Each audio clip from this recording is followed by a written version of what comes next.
Hi, this is Krishna Mackenzie. Good morning. I'm bringing you a road back to nature, exploring permaculture, natural farming, and the subject of where does our food come from, which is really a reflection of our relationship with Mother Nature. So it's been a couple of weeks since I've been live here at the Auroville radio. It's great to be back. And this week is crazy for me. It's been really mad. We have started our second Eat Local Week.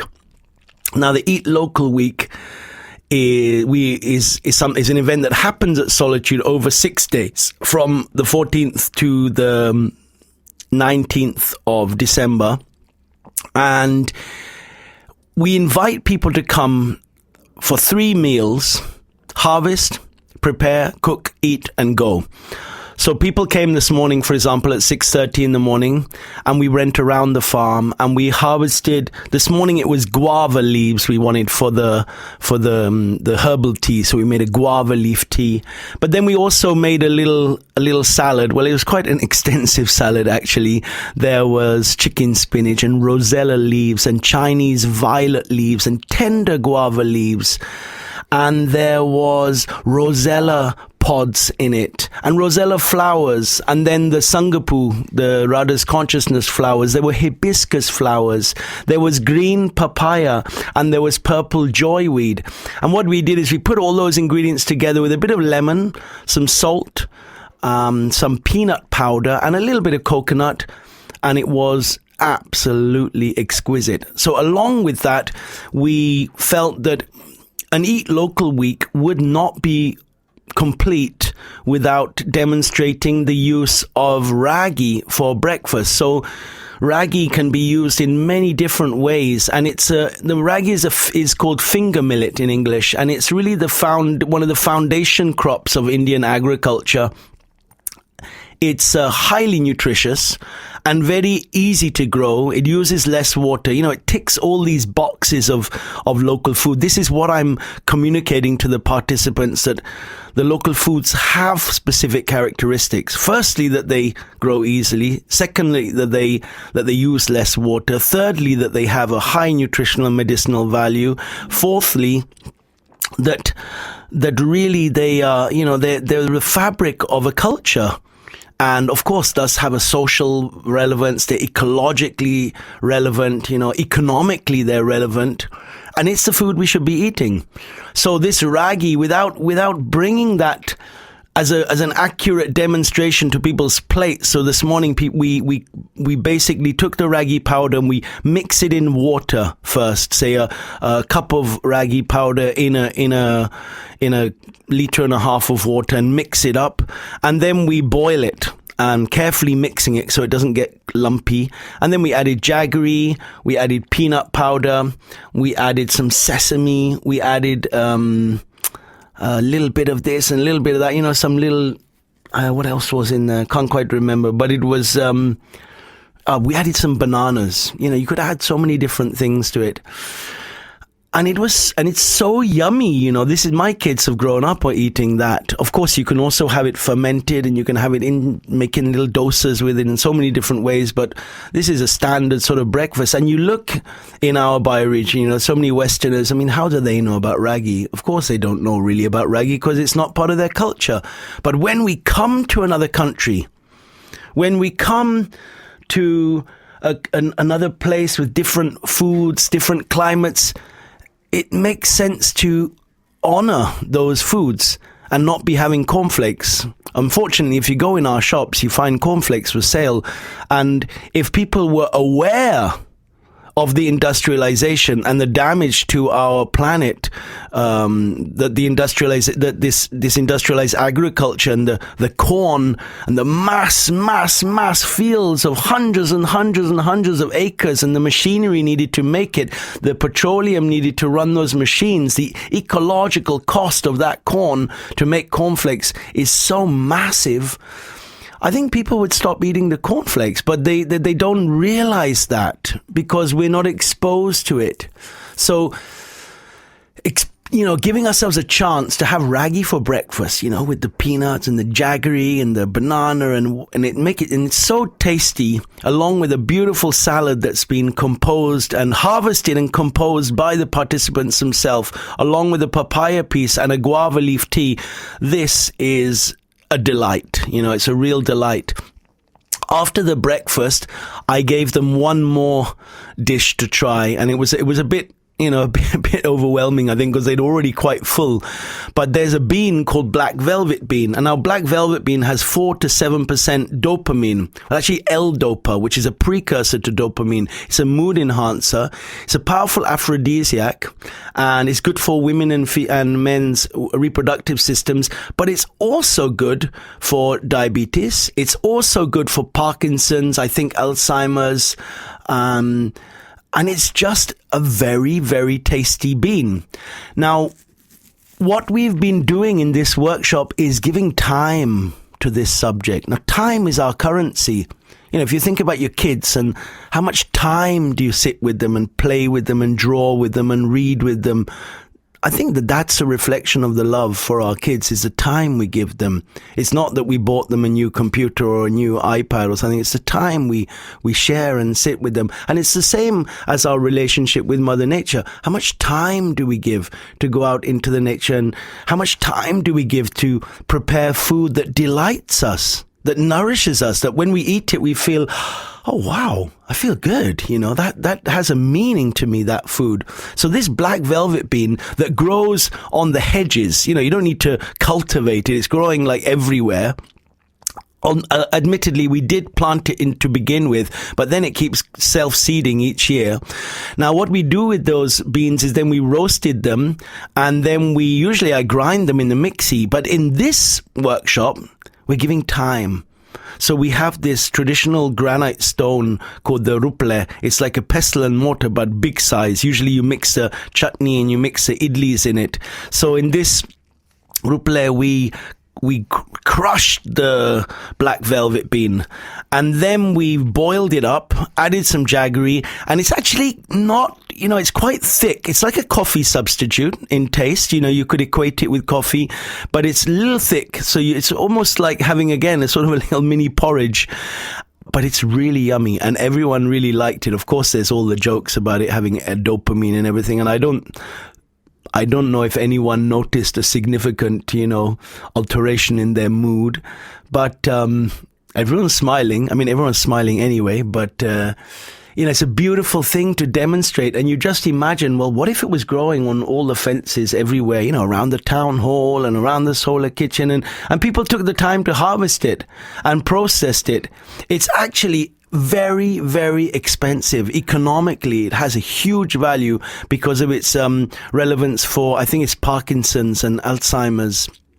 Its neurological effect. It's very well known in Sanskrit.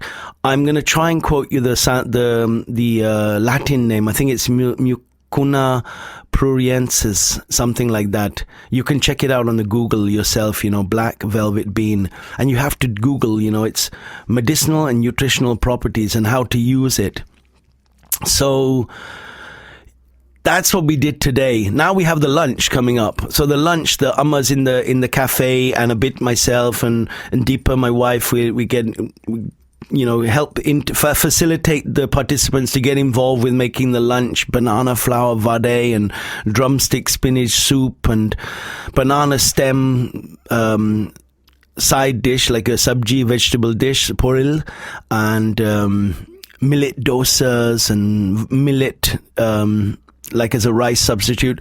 And then in the evening, we meet again at 5:00. And we haven't met today, of course, because it's not yet 5:00. But yesterday we met and we went around the farm and we did again a salad. We did a salad. In fact, salad was not on the menu at breakfast this morning, but they asked to do it again because they want to again have that experience of identifying the plants, recognizing them, having the confidence to harvest them, prepare them, and cook it again. So I think repeating this salad thing was really cool this morning, and probably will do it again this evening. So last night we did a salad, and we did an amazing dish in Tamil culture, which uses the same dough as the dosa and the idli, and it's called kuri paniyaram. Kuri paniyaram. So the kuri is like a hole, it's like we say a kuri is what you would plant a tree in, and paniyaram is this. I sort of compare it to, it's like a puri and an idli cross, and then we made this incredible chutney with tomato and coconut and peanut and all this stuff, and a special ingredient was the tipali, which is the long black pepper, which is a really ancient plant in Tamil culture. It balances the doshas. It stimulates the agni, the digestive fire, which purifies the body of toxins. And we added the kandari chili, the birdside chili, which is it's on the list of the top 10 chilies in the world for spice, but it's very, very aromatic. People, when we sell it, there's a competition to who can get it first. It's so in demand, and we don't grow it. It grows on its own. Someone asked me, where did you get the seeds? And I'm at a loss. I don't know. Maybe it was in the compost, or someone maybe gave it. I don't remember, but now it's growing everywhere without any effort. So if we have a chili that grows to 3 meters height, it's easily 1,500 rupees a kilo in the market value. I mean, maybe more. You can Google the price, Kandari chili, birdside chili. It's super tasty. The top cooks come and they get it from me, and they're like, wow, this is amazing. Like 5-star chefs in Pondi come and get it from me. Now, if something like that grows without any effort, why is it that it's not growing everywhere? Why is it that we set our, how to say that, we let go of our responsibility where our food comes from just to farmers, and only the food we get is from a shop. There's no logic to it. There's really no logic to it. So I think getting these people to harvest that chili and recognize the quality of it and cook with it is really what the intention of this workshop's all about.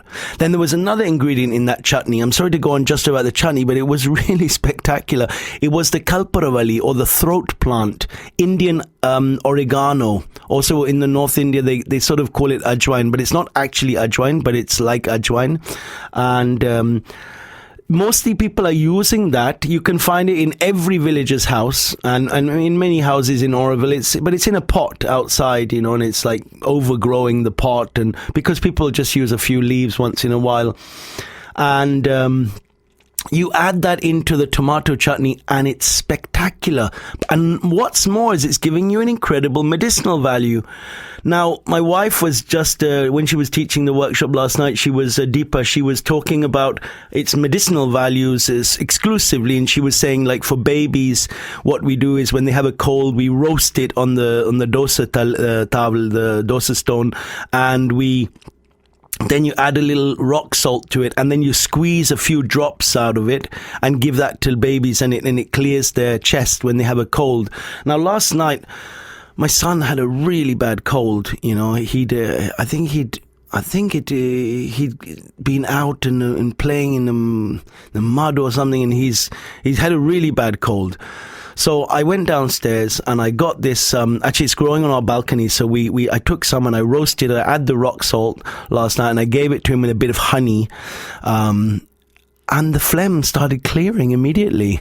So because we used it in the food, it's there in my consciousness, it's there in my mind to use it as a medicine as well. And this is what we're looking at on this road back to nature, is to reclaim the knowledge of these plants. But knowledge isn't just a linear, accumulative information, one thing and I learned a second thing and I learned a third thing. You learn 9 things and then you learn one more thing. It's not like you learn 10. Then you don't know anything. Knowledge is something living, it's a part of your life. It's something you share and you act and you do. So that was a chutney yesterday. So we had this, last time we had this salad, we had the kuri paniyaram, we had a chutney, And we had then, at the end of the meal, and this was really the cherry on the icing, was a green papaya soup. Now, I've had lots of green papaya soups, but yesterday my wife was doing it. There's another volunteer at Solitude called Gomadi, and she's rejected all of this, social things of jobs, and she was a professional in academics, and she rejected it all, and she's just gone back to a very simple life, honoring her cultural heritage and spending a lot of time with her kid and her fam and her husband, and doing simple things like gardening and weaving and arts and learning traditional medicine and all this stuff. So her hand, my wife's hand, and then there's our one lady who works in our house called Paru, who is a very dear family friend actually, and she's also a great cook. So these guys, they made a green papaya soup so nice with, first they put a little oil, little ginger, little garlic, little onion, frying it, and then they added again they put little ajwain, a bit of this, a bit of that. They put the green papaya in, I think, then they put it in a mixie, and then they added coconut milk, and it was phenomenal. And you taste that and you think, well, my God, if that was so good that people would actually pay to eat this. And we worked out the cost of the actual soup, and we were thinking, like, what if there was a young guy? Because there's one young boy from law school who's coming to this workshop. He's a fascinating kid called Gautam. And yesterday morning, for the tea, we did nanari, rosella, and lemon and jaggery as a tea, and people were blown away. When he left the breakfast and went to school, he went and harvested nanari, and he made it for all the kids at the school. For me, that is education. So we were just imagining, if a kid like Gautam, imagine he does a little event in his village, in Edinjawadi, to educate, or for his schoolmates, in law school, to educate them about green papaya. There might be a question, but how much does it cost? We worked out it must be about 5 to 10 rupees max per person to make this soup. And it's so delicious because the ingredients are just everywhere. And that's including growing the papaya. But at law school, they have endless amounts of papaya, and they have the ajwa, and they have this, and they have that. It's local food really is a solution. So today we have a lunch, then we have a dinner, and then we have Wednesday, Thursday, Friday, Saturday. And Friday, Saturday, Sunday, I also have an intensive weekend permaculture workshop. I think I'm going to be dead on Sunday morning with all this activity, but I will definitely be happy in my stomach because we are eating really amazing food every day.